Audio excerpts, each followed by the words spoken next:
Hello दोस्तों, good morning. मैं प्रशांत त्रिपाठी आज आपके सामने एक बहुत ही अमेजिंग टॉपिक लेकर के आया हूं जिसका नाम है रिलेटिव प्रोनाउन।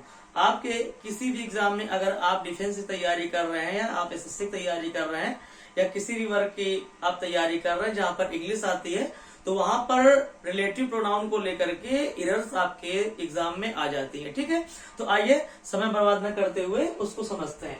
आपके रिलेटिव प्रोनाउन को हमने क्या लिया है, हु को लिया है, हुम को लिया है और हुज को लिया है। ठीक है, तो हु का प्रयोग किसके लिए करते हैं? हु का प्रयोग पर्सन के लिए होता है और सब्जेक्टिव केस में होता है। ठीक है, हु का प्रयोग पर्सन के लिए सब्जेक्टिव केस में। जब कोई चीज सब्जेक्टिव केस में यूज की जाएगी तो जाहिर सी बात है उसके बाद क्या आएगी, हमारी वर्ब आएगी। ठीक है, क्योंकि सब्जेक्ट के बाद ही क्या होती है, हमारा वर्ब का एग्रीमेंट भी होता है। तो आइए एग्जाम्पल देख लेते हैं। The man who is honest is liked by all. आप देख पा रहे होंगे यहाँ पर कि यहाँ पे लिखा हुआ है हु लिखा हुआ है, तो हु के बाद देखो अगर कहीं पर वर्ब आ रही है और उसके बीच में कुछ भरना है और उसके आगे कोई पर्सन का जिक्र हो रहा है, ठीक है, तो हमारा क्या करेंगे, वहां पे हु को फिल करेंगे, मतलब कि हु ही रिलेटिव प्रोनाउन हमारा आएगा। ठीक है, सेकेंड एग्जाम्पल में देखते हैं। I like those who are punctual. हमने क्या देखा कि हु के पीछे क्या आ रही है, कोई वर्ब आ रही है और हु के आगे किसी व्यक्ति की बात हो रही है। तो जब हु के आगे किसी व्यक्ति की बात होगी और उसके बाद कोई वर्ब आएगी तो वहां पर क्या करेंगे, जो बीच में स्थान होगा, जो रिलेट करेगा, जो रिलेटिव प्रोनाउन होगा, वहां पर हम क्या करेंगे, हु का प्रयोग करेंगे। आइए हुम को देखते हैं। हुम का प्रयोग भी किसके लिए होता है, व्यक्तियों के लिए होता है और इसका प्रयोग ऑब्जेक्टिव केस में होता है। ठीक है, ध्यान रखेंगे।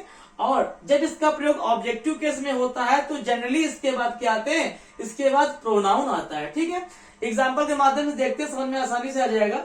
माई अंकल हुम आई लव्ड इज डेड। यहाँ पे हमने बताया था कि जब कभी भी हुम भरेंगे तो उसके बाद क्या आएगा, कोई प्रोनाउन आ जाएगा और उसके पहले कोई व्यक्ति का नाम होना चाहिए, व्यक्ति का जिक्र होना चाहिए, व्यक्ति का या पर्सन का जिक्र होना चाहिए। अगर आगे पर्सन कोई है और उसके पीछे कोई प्रोनाउन आ रहा है तो वहां पे जो रिलेटिव प्रोनाउन भरेंगे या प्रयोग किया जाएगा वो हुम का किया जाएगा। ठीक है, आपको समझ में आ गया होगा। इसी प्रकार इसका थर्ड जो ये होता है हुज।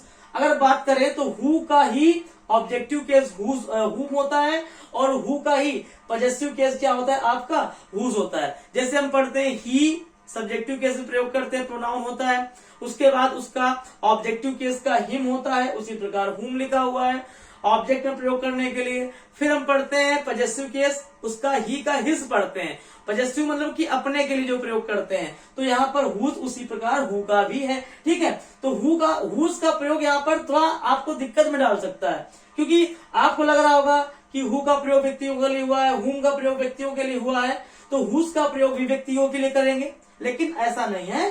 हुज का प्रयोग भी व्यक्ति और वस्तु दोनों के लिए होता है। ठीक है, ध्यान देंगे। तो अब आता किसके बाद है, ये जब कोई एग्जाम्पल के माध्यम से देखते हैं। This is the man whose father is a rich doctor. हमने बताया था कि हुज का प्रयोग क्या होता है, ये व्यक्तियों के साथ भी होता है और वस्तुओं के साथ भी होता है।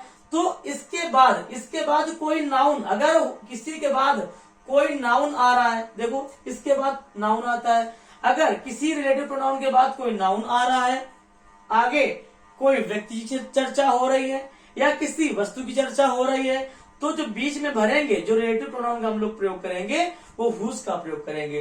दूसरा एग्जाम्पल देखते हैं, आपको आसानी समझ में आ जाएगा। लिखा हुज हाउस इज दैट। ठीक है, यहाँ पे भी हम देख पा रहे हैं हुज हाउस इज दैट, इसके लिए हाउस के बारे में चर्चा की जा रही है।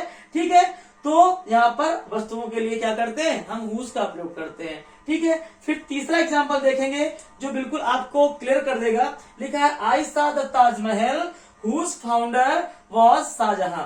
तो हमने बताया था कि हुज का प्रयोग तब करेंगे जब उसके बाद कोई नाउन आ जाए, किसी नाउन की चर्चा हो और उसके पहले कोई वस्तु की बात हो या उसके पहले यहाँ पर किसी व्यक्ति की बात हो, तो क्या करेंगे, तो जो रिलेट करने वाला प्रोनाउन होगा वहां पर क्या करेंगे, हुज का प्रयोग करेंगे, ना कि दैट या विच का प्रयोग करेंगे। तो आपको ये वीडियो समझ में आ गया होगा आसानी से। पूरे के पूरे कॉन्सेप्ट, इससे ऊपर कोई कॉन्सेप्ट बनता ही नहीं है। और हु हुम और हुज से क्वेश्चन जरूर आते हैं, तो इसको बड़े आसानी से कर लीजिएगा। और चैनल को लाइक करते रहिए, शेयर करते रहिए, सब्सक्राइब करते रहिए। Thank you guys, thank you.